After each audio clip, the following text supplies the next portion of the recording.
Good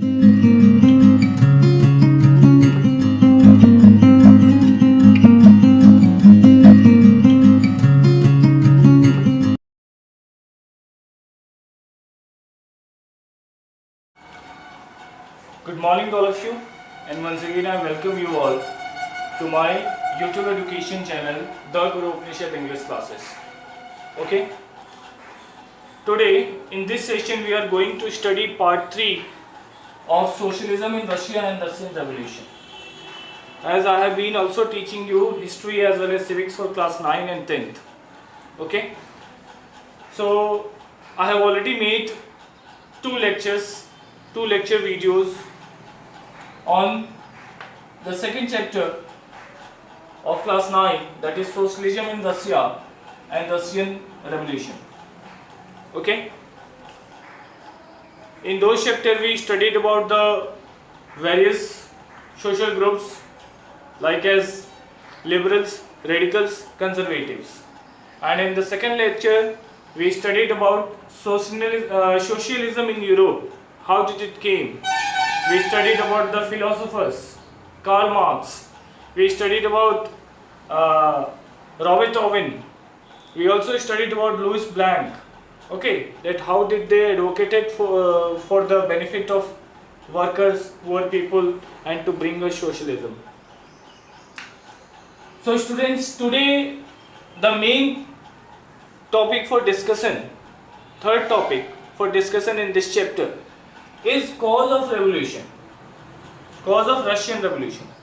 Russian revolution क्यों हुआ, क्या कारण थे, इस बारे में ये आज वीडियो में आपके पास लेकर आया हूँ. आप लोग रशियन रेवोल्यूशन के कॉज को अच्छे से समझना चाहते हैं तो इस वीडियो को पूरा देखें आप, ठीक है, एंड तक देखें, तब आपको पूरा एक समरी जो है रशियन रेवोल्यूशन का आपके मन में फिक्स हो जाएगा और उससे पूछे हुए किसी भी क्वेश्चन का आप आंसर दे पाएंगे. ठीक है, बहुत इंपॉर्टेंट चैप्टर है सीबीएसई एग्जामिनेशंस के लिए. ओके, और इवन अभी 9th में इंक्लूड किया गया है, लेकिन इसी से रिलेटेड 10th में भी है, तो इसे आपको अच्छे से पढ़ना चाहिए. So students, to go on, there are four major causes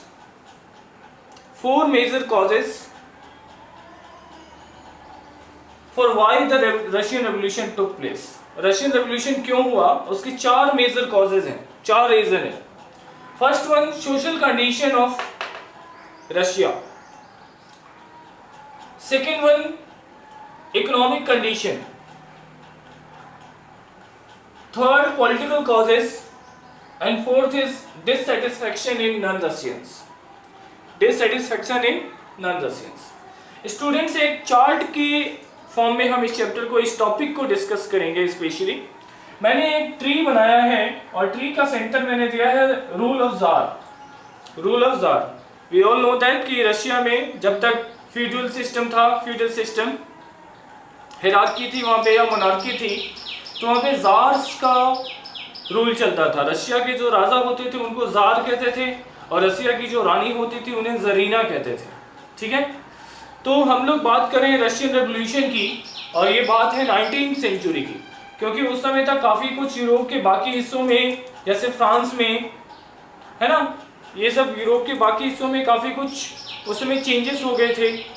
ठीक है, अमेरिका में चेंजेस हो गया था. ठीक है, और कई जगह डेमोक्रेटिक गवर्नमेंट आ गई थी. तो वही यूरोपियन चेंज फ्रांस से शुरू होकर आगे बढ़ते बढ़ते रशिया तक आया है. ठीक है, क्योंकि रशिया ने भी उस समय, रशिया के जो जार्स हुआ करते थे, जो राजा हुआ करते थे, उन्होंने बहुत बड़े अलग छोटे छोटे कई कंट्री को या बहुत बड़े ईस्ट एशियन पार्ट को भी अपने अंडर में कवर कर रखा था. ठीक है, उन्होंने उसमें कब्जा कर रखा था, कॉन्क्वायर कर रखा था, जीत रखा था युद्ध में. तो धीरे धीरे सोशलिज्म वहां से बढ़ते बढ़ते रशिया की तरफ गया. रशिया में जो रेवोल्यूशन का चीफ ओनली वन कारण जो कहें वो है तो रूल ऑफ जार्स. जो वहाँ के राजा हैं, जार निकोलस टू, मेनली हम बात करें, किसकी बात करें, जार निकोलस टू. ठीक है, जार निकोलस टू के टाइम में ये रेवोल्यूशन हुआ था और जार निकोलस टू को एब्डिकेट कर दिया गया था उसके थ्रोन से. ठीक है, तो इसको मैंने चीफ पॉइंट पे सेंटर में रखा है, क्योंकि पूरी समस्या का जड़, पूरी मुसीबत का जड़ यही था, क्योंकि शासन ठीक से चलाता नहीं था, गरीब लोगों की बात नहीं करता था, गरीब लोगों की तरफ ध्यान नहीं देता था। ठीक है, तो इसने इस तरीके से शासन चलाया कि 4 अलग अलग प्रॉब्लम खड़े हो गए देश में, रशिया में, और उस 4 प्रॉब्लम के कारण रेवोल्यूशन शुरू हो गया, युद्ध शुरू हो गया, सिविल वॉर शुरू हो गया, सब कुछ हुआ रशिया में। ठीक है, पहला social condition, first one is social condition. Social condition of Russia was mainly divided in two parts. Some of the people were privileged class, those who belong to nobility, those who belong to clergy etc. राजा से संबंध रखने वाले या administration bureaucracy से संबंध रखने वाले लोग, ठीक है, वो प्रिविलेज्ड क्लास हो गए, या फिर बड़े बड़े उद्योगपति या लैंड ओनर। ठीक है, ये सारे लोग हो गए प्रिविलेज्ड क्लास। ठीक है, इनको विशेष अधिकार था, अच्छा रहने का घर था, बहुत ज्यादा जमीन थी इनके पास, पैसा था इनके पास, टैक्स नहीं भरना पड़ता था। लेकिन ये जो दूसरा ग्रुप है, social group, non privileged class, okay, जिसको कोई भी विशेष अधिकार नहीं था, जिसको कोई भी विशेष अधिकार नहीं था, उल्टा इन लोगों को अपना जीवन चलाने के लिए, लाइवलीहुड अर्न करने के लिए, they have to work very very hard to earn their livelihood, to meet their daily end. रोज के जरूरतों को पूरा करने के लिए इन्हें बहुत मेहनत करना पड़ता था। और ये क्या करते थे, 85% जो इनकी आबादी थी वो दूसरों के खेतों में, प्रिविलेज क्लास के खेतों में 85% आबादी जो थी रशिया की, वो एग्रीकल्चर करती थी, खेती पे डिपेंड था रशिया का इकोनॉमी उस समय। ठीक है, क्योंकि उस समय वहां इंडस्ट्रियलाइजेशन उतना हुआ नहीं था, यूरोप के बाकी पार्ट में हुआ था, बट रशिया में अभी इंडस्ट्रियलाइजेशन नहीं आया था, औद्योगिकरण नहीं हुआ था। तो स्टूडेंट्स, ये जो नॉन प्रिविलेज क्लास है, ये स्थिति इनकी बहुत खराब थी। ठीक है, इनको किसी चीज का अधिकार नहीं था, वोट करने का अधिकार नहीं था, इनको अच्छा खाना नहीं मिलता था, अच्छे तरीके का इनका रहना नहीं था, अच्छे कपड़े नहीं पहन पाते थे, शिक्षा नहीं मिलती थी, मतलब जितने प्रकार की कमियां हैं वो प्रिविलेज क्लास को थी। ऊपर से इनको पूरा का पूरा टैक्स भी देना पड़ता था, बहुत ज्यादा टैक्स देना पड़ता था। एक तो बड़ी मुश्किल से खेती करते थे दूसरों की जमीन पे, धनी लोगों के जमीन पे, प्रिविलेज क्लास के लैंड पे, या उनके फैक्ट्रियां में काम करते थे, और इनको अपनी कमाई का बड़ा हिस्सा टैक्स के रूप में दे देना होता था। और इनकी आबादी थी पूरी 90%, मतलब कि रशिया के 90% जो पॉपुलेशन थी रशिया की, वो प्रॉब्लम में थी स्टूडेंट्स। ठीक है, अब जब 90% मेजोरिटी किसी देश में प्रॉब्लम में होगा, तो आजकल डेमोक्रेटिक जमाना है, आजकल तो एक छोटा सा ग्रुप माइनॉरिटी भी प्रॉब्लम में होता है, तो काफी कुछ चेंजेस हो जाते हैं देश के पॉलिटिकल सिचुएशन में, इकोनॉमिकल सिचुएशन में। लेकिन उस समय देखिए रशिया में 90% लोगों को दबा के रखा गया था, इसलिए इन्होंने आंदोलन शुरू किया। ठीक है, रेवोल्यूशन का छोटा छोटा हिस्सा बनते गए अपने अपने तरीके से। उसके बाद देखिए स्टूडेंट्स, मैंने आपको बताया that 85% of Russian population was dependent upon agriculture, unlike other European countries. दूसरे यूरोपियन कंट्रीज में 19th सेंचुरी तक बहुत सारी इंडस्ट्री आ गई थी, छोटे बड़े शहर बन गए थे। ठीक है, steel industry, iron industry, coal industry, ऐसे कॉटन इंडस्ट्री, मिल्स, ये सब बहुत कुछ अच्छा डेवलप हो गया था। लेकिन रशिया में नहीं हुआ था, 85% लोग अभी भी एग्रीकल्चर पे डिपेंडेंट थे। क्या हुआ ना, 1890 तक, 1890 में रेलवे एक्सपेंशन हुआ, रशिया का जो रेलवे ट्रैक है, रेलवे रूट है, उसको बढ़ाया गया। आयरन इंडस्ट्री के साथ जब यूरोप के बाकी देशों में इंडस्ट्रियलाइजेशन हुआ, तो स्टूडेंट्स रेलवे एक्सपेंशन हुआ रशिया में और 1890 में, और उसके बाद इंडस्ट्री भी डेवलप होने लगी धीरे धीरे। ठीक है, स्टील इंडस्ट्री, आयरन इंडस्ट्री, यहाँ भी सेटअप होने लगी। और जब steel industry, iron industry set हुई तो फिर कॉटन मिल्स वगैरह भी सेट होने लगे, क्योंकि उसमें मशीनरी चाहिए होते हैं आयरन के। ठीक है, तो दो बड़े बड़े शहर बन गए स्टूडेंट्स। यहाँ व्हाइट बोर्ड पे देखेंगे पीटर्सबर्ग लिखा है और दूसरा लिखा है मॉस्को। ये दो बड़े बड़े शहर बन गए जहाँ की रशिया के गांव से लोग मूव करके पीटर्सबर्ग में जाने लगे, मॉस्को में जाने लगे काम करने के लिए। और एक बड़ा हिस्सा जो है 85% ऑफ पॉपुलेशन का जो अभी तक एग्रीकल्चर करता था, उसमें से एक बड़ा हिस्सा वर्कर होने लगा। ठीक है, फैक्ट्रियों में काम करने वाला होने लगा, क्योंकि खेती में उन्हें फायदा तो होता नहीं था। ठीक है, तो वो लोग मूव करने लगे और एक अच्छी खासी इंडस्ट्री रशिया में चलने लगी। Students, this is the reason, ये जो रीजन है इंडस्ट्रियलाइजेशन का, इसने एक और नई प्रॉब्लम उपस्थित की। वहां पे एक और नई प्रॉब्लम क्रिएट किया, खड़ा किया। क्या? Economical condition. इकोनॉमिकल कंडीशन जो है रशिया का, वो इक्वल नहीं था। लोग बहुत ज्यादा अमीर थे और फिर बहुत ज्यादा गरीब थे, दोनों में अंतर बहुत ज्यादा था। कैसे? क्योंकि वहां दो ग्रुप हो गए, एक हो गया कैपिटलिस्ट। अब यहां पे देखिए, एक ग्रुप हो गया कैपिटलिस्ट, दूसरा ग्रुप हो गया वर्कर्स।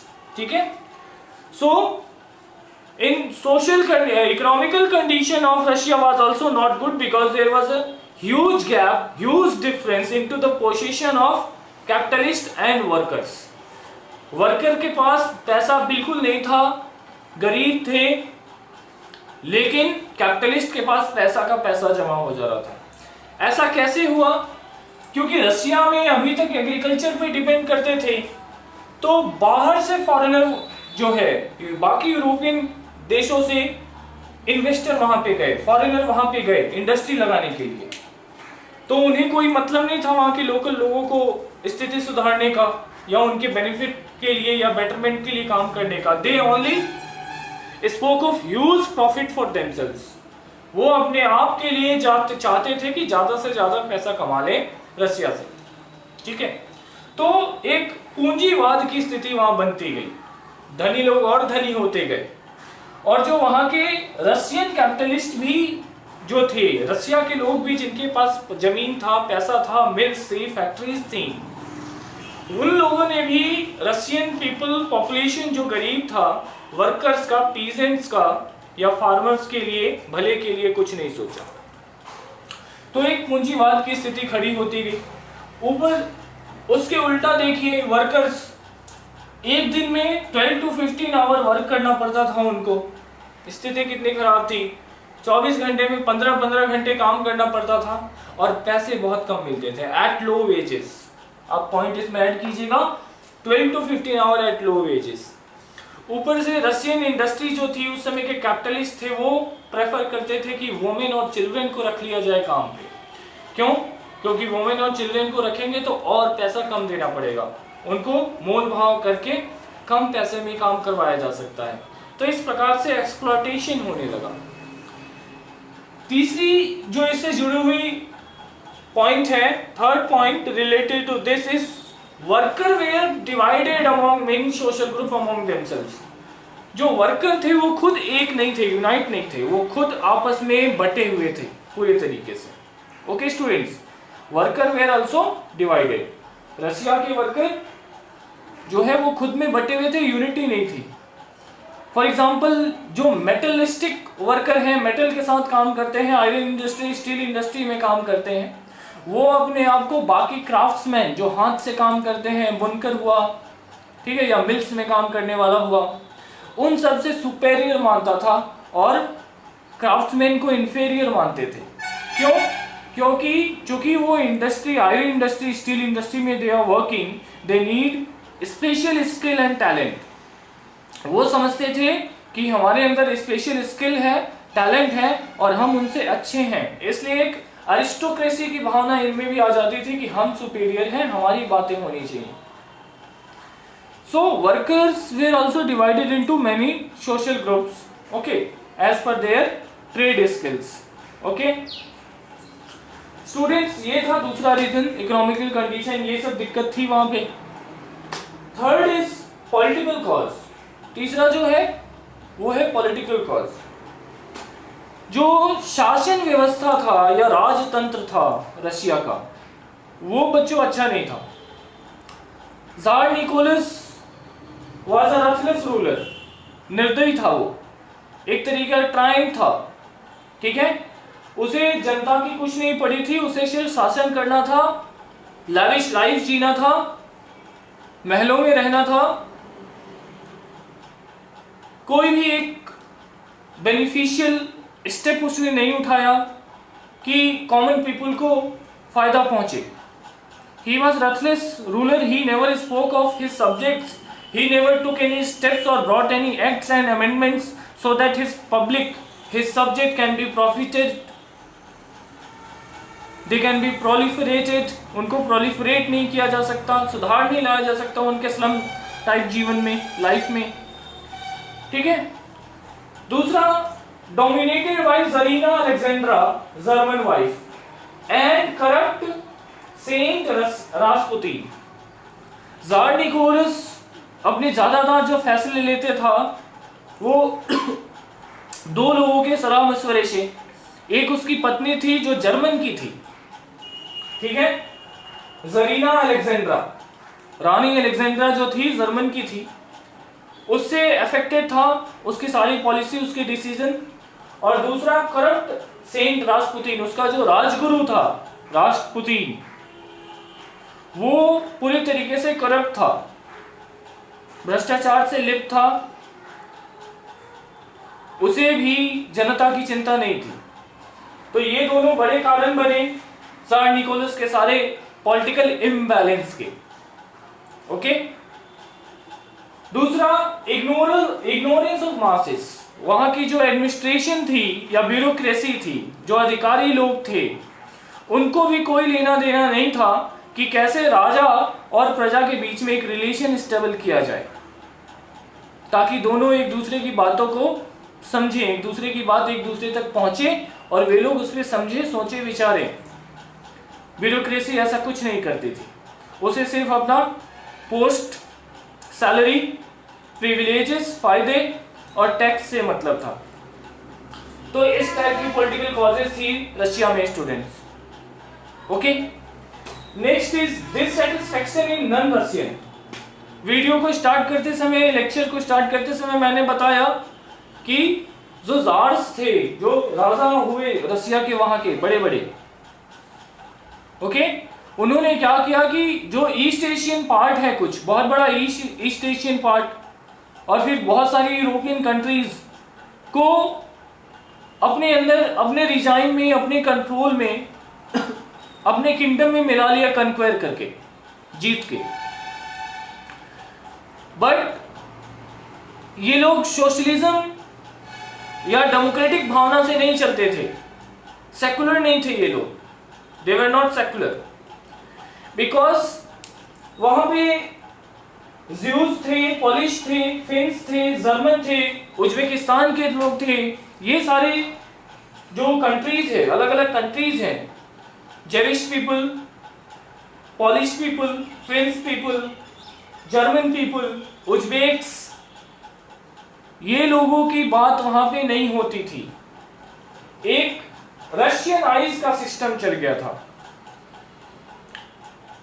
कि सभी को रशियनाइज कर देना है, रशिया कल्चर को सुपेरियर बनाना है, रशिया का जो लैंग्वेज है स्लाव लैंग्वेज, सभी उसको बोलेंगे, वो नेशनल लैंग्वेज रहेगा, आपको अपनी भाषा नहीं बोलनी है, आपको रशिया का कल्चर फॉलो करना है, अपना कल्चर नहीं फॉलो करना है।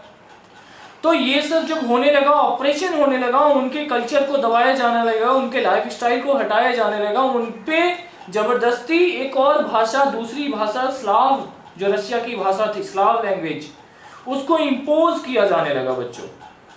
तो इस वजह से उनमें भी डिससैटिस्फैक्शन हुआ, एक रोष उत्पन्न हुआ और उन्होंने भी इसका विरोध शुरू किया। ठीक है। उसके बाद जितने भी गवर्नमेंट बेनिफिट्स थे, पॉलिसीज थे, वो सिर्फ रशियन पीपल को मिल सकते थे। अदर कंट्री के पीपल जिसको मिलाया गया था, German people, Jews, Polish, Finns, Uzbeks, इन सारे लोगों को स्टूडेंट्स गवर्नमेंट पॉलिसी में पार्ट लेने का कोई अधिकार नहीं था, ना इनको गवर्नमेंट जॉब दिया करते थे। ठीक है। पांचवा जो मेन रीजन है रेवोल्यूशन का, वो फिलोसफर्स, जैसा हमने सोशलिज्म टॉपिक जब इस चैप्टर का पार्ट 2 मेरे लेक्चर में पढ़ रहे थे पार्ट 2 में, तो उसमें बताया कि कई बड़े बड़े फिलोसफर्स हुए जिन्होंने मास पीपल के बीच में आर्टिकल लिखा, डायरी लिखा, मैगजीन लिखा, न्यूज़पेपर पब्लिश किए और लोगों को एजुकेट करने का काम किया, लोगों को मोबिलाइज किया और उनको एजुकेट करने का काम किया उनके अधिकारों के प्रति, toward their rights. Okay, so philosophers का भी बहुत बड़ा रोल है रेवोल्यूशन को स्टार्ट होने में, रशियन रेवोल्यूशन को स्टार्ट होने में। So students, these were all 5 major cause of Russian revolution that started in 19th century. अब इसके बाद हम अगले सीरीज में, इस चैप्टर के अगले वीडियो में, अगले पार्ट में हम पढ़ेंगे कि किस प्रकार से बोल्शेविक रेवोल्यूशन हुआ और उसके बाद जार का एब्डिकेशन हुआ, किंग निकोलस II का एब्डिकेशन हुआ, फिर मेंसेविक रेवोल्यूशन हुआ, फिर सिविल वॉर हुआ ग्रीन वाइट्स रेड्स के बीच में, और फिर उसका इम्पैक्ट क्या पड़ा बाकी विश्व पे। ये सभी कुछ हमें पढ़ना है। I hope you understood this topic. Causes of revolution आपको समझ में आ गया है इस ट्री की मदद से, इस चार्ट की मदद से। ओके, सारे इंपॉर्टेंट पॉइंट इस पे नोटेड हैं। आप इजीली इन्हीं पॉइंट्स को यूज करते हुए नोट्स बना सकते हैं अपने क्लासेस के लिए, अपने स्कूल्स के लिए, एज वेल एज एग्जाम्स के लिए। ओके, और चैनल को लाइक कीजिए, सब्सक्राइब कीजिए, शेयर कीजिए। यदि आपको पसंद आ रहा है मेरे साथ पढ़ना तो थोड़ा सा फेमस कीजिए चैनल को प्लीज, ताकि और भी लोग आए, जुड़े, और फिर हम लोग लाइव क्लासेस भी स्टार्ट कर सकते हैं। Okay students, see you in the next video, part 4 of socialism in Russia and Russian Revolution. Till then, take care.